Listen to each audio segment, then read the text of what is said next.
네, 아치팍 공부 먹거치가 풀어보는 2019년 6월달에 치러진 고등학교 1학년 38번 문장삽입 문제입니다. 자, 요 문제 풀 때는요, 선생님이 요 얘기를 좀 해주고 싶어요. 고1 때 미리미리 복습하실 때, 그러니까 실전에서는 바로바로 적용하기가 힘들고 시간이 오래 걸리니까 익스펙테이션 연습을 실전에서 못하고 이렇게 문제 풀고 나서 복습할 때, 특히 문장삽입 문제에서 복습할 때 이 익스펙테이션 연습을 좀 꼼꼼하게 해주는 걸 선생님이 강력 추천을 하거든요. 강력 추천을 해요.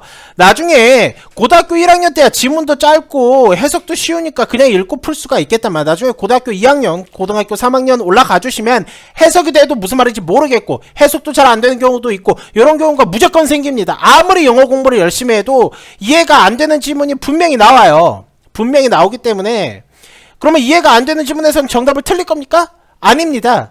정답을 맞춰야 돼요. 이해가 좀 안 되더라도 정답을 맞출 수 있는 그런 독해 스킬을 길러주셔야 돼요. 자, 영어는요, 두 가지라고 생각을 해주시면 돼요. 영어 시험은요, 뭐, 대충 보면, 내공과 스킬, 반반이라고 생각을 해주셔야 돼. 반반. 내공은요 한계가 있어요. 고등학교 1학년 때야 그냥 해석해서 문제를 풀 수 있지만 고등학교 3학년 올라가 주시면 해석을 해도 무슨 말인지 모르는 경우가 생겨요. 얘만으로는 한계가 있다고. 그래서 내공이 딸렸을 때 그나마 스킬로라도 그치? 버텨주시면 정답에는 훨씬 더 가깝게 도달할 수 있는 확률이 높아지거든. 그렇기 때문에 미리미리 스킬 연습을 해주시는 게 되게 중요하겠고요. 주어진 문장에서는 요렇게 스킬 연습을 한번 해보세요. 자, 주어진 문장의 앞뒤 조건을 나열해 주시고 조건에 부합하는지 체크를 하면서 복습을 해주시는 겁니다. 자, 어떤 식으로 복습을 해줘야 되는지 한번 보여줘 보도록 해볼게요. 자, 실제로 문제를 풀면서 한번 어떻게 복습해줘야 되는지 얘기를 해볼게. 자, 주어진 문장이 왔을 때 일단 기본적으로 중요한 건 주어진 문장을 읽는 겁니다. 한번 읽어볼게요. 자, when the boy learned that he had misspelled the word. 자, 그 소년이 알아낸 거죠. 뭐라고? He had misspelled the word. 자, 그 단어를 잘못 이제 발음을 한 거죠. 스펠링을 잘못 얘기한 거를 그 소년이 알았을 때 he went to the judges. 그는 판사? 요건 이제 단어 뭐지? 이거 단어 시합일 거야. 내용이 보니까 단어 시합이니까 판사가 아니고 심판 정도가 되겠죠. 판결해 준 사람. 대회에서 판결해 준 사람 누구야? 심판이 되겠죠? 그래서 걔는 이제 심판한테 가갖고 그들한테 얘기를 했대요. 자, 그러면은 조건을 한번 나열해 볼게요.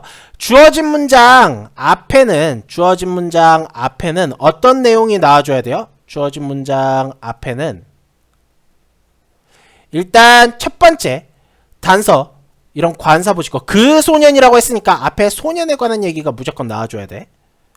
그 다음 learned that he had misspelled what. 그가 단어를 잘못 말했다는 거를 알아차렸다고 하니까 얘가 단어를 뭔가 얘기를 했다. 스펠을 해봤다. 라는 내용이 한번 나와줘야 돼. 스펠을 해봤으니까 잘못 스펠했다는 걸 얘기를 해줬겠죠. 스펠도 하지 않았는데 미스스펠했다는 걸 어떻게 알아? 그치? 먼저 스펠을 먼저 해본 거야. 요렇게 하나가 있겠고. 그 다음 두 번째 he went to the judges. 요 뒤에는 무슨 내용이 나올 수가 있습니까? 뒤에 이제 심판한테 가서 뒤에는 일단 첫 번째로 미스스펠, 스펠링을 잘못 말했다 라는 내용이 나올 수가 있겠고 그 다음 이제 심판한테 가갖고 얘기한 거 요런 내용이 나올 수가 있겠습니다. 자, 요렇게 네 가지 조건. 자, 앞에 두 가지 조건은 이 주어진 문장 앞에 나와줘야 되는 거고 뒤에 두 가지 조건은 요 주어진 문장 뒤에 나올 수 있는 내용입니다. 자, 요 조건들에 부합을 하는지 한번 보면서 읽어보도록 해볼게요. Some years ago, 몇 년 전에 The National Spelling Bee in Washington. 자, 스펠링 비라고 하면 단어 철자 맞추기 대회래요. 자, 워싱턴에서 단어 철자 맞추기 대회. 이거 발음하기 되게 힘든 것 같은데. 단어 철자 맞추기 대회. 단어 철자 맞추기 대회가 있었는데 13살짜리 애가 이제 was asked. 자, ask면 물어보는 거고 was ask면 물음을 당한 거니까 이제 질문을 받은 겁니다. 뭐 하라고? To spell 에콜랄리아? 이거를 이제 스펠링을 해보려고 해본 거야. what that means. 뭐 요거는 뒤에는 상관이 없죠. 이 단어는 뭐냐면은 뭐 요런 뜻이래. 요거는 이제 별로 상관이 없는 거고. 자, 요렇게 봤을 때 1번 다음 가볼게. 비록 he misspelled the word. 자, 그가 스펠링을 잘못 얘기했지만 판사는 잘못 들었고 그에게 스펠링을 잘했다고 얘기를 한 거야. 그리고 그를 him to advance 더 앞으로 나아갈 수 있게 해준 거다. 그러니까 뭐 16강이었다면은 8강까지 진출을 해줄 수 있게 해줬다. 뭐 이런 내용이 되겠죠. 자, 조건 한번 볼게요. 만약에 이 주어진 문장이 1번에 들어가기 위해서는 이 1번 보기 앞에는 소년에 관한 얘기가 나와줘야 됩니다. 근데 소년에 관한 얘기가 나왔죠. 얘는 부합을 하네요. 파란색으로 해볼까? 얘는 부합을 하고. 자, 스펠링에 관한 얘기가 나와줘야 돼. 그쵸? 얘가 이제 스펠링 하라고 요청받았으니까 스펠링 얘기했겠지. 요거 관한 얘기 맞아요. 자, 앞에는 두 개가 부합을 해. 자, 이제 3번 조건 가볼게. 스펠링을 잘못 얘기했어. Although he misspelled word. 요것도 뭐 얼추 괜찮은 것 같아. 자, 4번 가볼게. 심판한테 얘기를 했는데, 잘 봐요. 여기가 이제 문제입니다. 심판이 잘못 듣고, 얘가 스펠링을 잘못 얘기했는데 심판이 잘못 듣고, 이 심판이 그에게, 너 스펠링 제대로 얘기했는데? 라고 얘기를 한 거야. 이거는 내용이 부합하지가 않죠. 왜냐면은, 주어진 문장에서는 심판한테 가고, 저기 심판님, 제가 스펠링 잘못 얘기했는데요? 라고 얘기를 했는데, 심판이 너 스펠링 잘 얘기했는데? 뭐 이렇게 얘기하는 게 어울리지가 않죠. 그쵸? 심판한테 얘기했는데 심판이 갑자기 너 단어 얘기 제대로 했는데? 부합하지가 않죠. 여기. 그치? 요 심판한테 가서 얘기한 거랑 이 심판이 너 스펠링 제대로 얘기했는데? 요 부분이랑 부합하지가 않습니다. 그래서 요거는 지워줄 수가 있게 되겠고요. 자, 2번 조건 가볼게요. 2번 조건. 2번 문장에 한번 들어가본다고 해봤을 때, 자, 가볼까요? 2번. So, 그래서 he was eliminated from the competition after all. 결국에 그 경쟁에서 그는 제거가 됐대요. 자, 그러면은 요 문장이 2번에 들어가기 위해서는 어떤 조건이 필요할까요? 소년 얘기 나옵니까? 그쵸? 앞에 소년 얘기 나왔으니까. 그 다음 스펠링 데이 얘기 나왔죠. 그 다음 스펠링을 잘못 얘기했다는 얘기가 앞에 나오나요? 얘가 분명히 잘못 얘기했다라는 내용이 나옵니다. 이것도 맞고. 자, 심판한테 얘기했다. 자, 심판한테 얘기를 했으니까 심판이 그렇네. 너 잘못 얘기했네. 너 여기서 너 앞으로 진출하지 마시고 너는 나가리 되세요. 너는 탈락입니다. 라고 얘기를 한 게 된겠죠? 얘는 부합을 합니다. 그쵸? 네 가지 조건이 다 부합을 하죠. 그러면은 2번이 정답이 될 수가 있는 거겠죠. 자, 요거를 많은 선생님들과 많은 강사님들과 학교에서 보면 그냥 요렇게 설명해 주시는 분들이 되게 많을 거예요.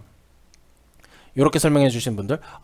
여기는 분명히 진출했다라고 얘기했는데 얘는 경쟁에서 어긋났다라고 얘기했으니까 어색하죠? 얘 문장이랑 이 문장은 어색하니까 요거를 여기다가 넣어주시면 됩니다. 라고 설명을 해주시는 분들이 많을 거예요. 자, 요것도 실전에서 쓸 수 있는 전략입니다. 읽으면서 어색한 부분에다 넣는 거. 하지만 복습할 때는 이렇게 연습을 하시면 안 돼요.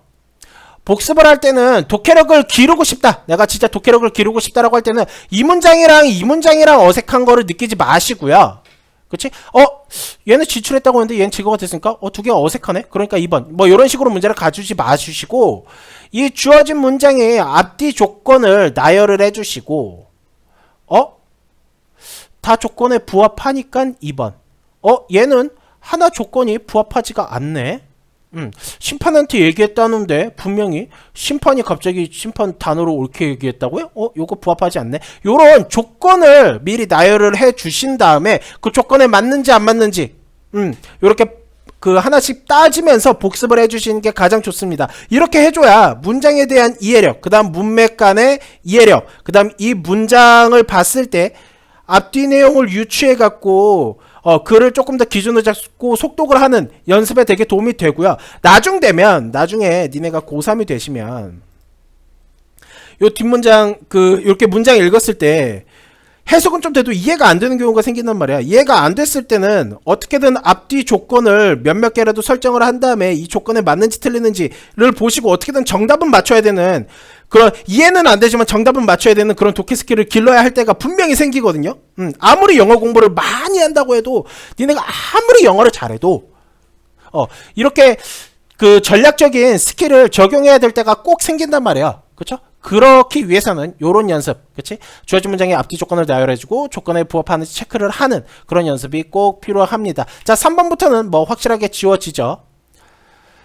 자, 여기까지는 대회 이야기고요. 요거는 대회 이후의 얘기입니다. 대회 이후의 얘기이기 때문에 요거 자체가 지금 심판 나오고 뭐 스펠 얘기 나오니까 얘는 대회 얘기이기 때문에 요건 다 지워줄 수가 있어요. 요건 다 지워질 수가 있어. 오케이? 요렇게 빠르게 이렇게 조건 잡고 빠르게 지우는 연습. 선생님 왜 이렇게 빠르게 될까요? 선생님은 요 연습을 꽤나 많이 했기 때문이에요. 꼭 요렇게 익스펙테이션 연습을 꼼꼼히 해보시길 바랍니다. 여기까지 할게요.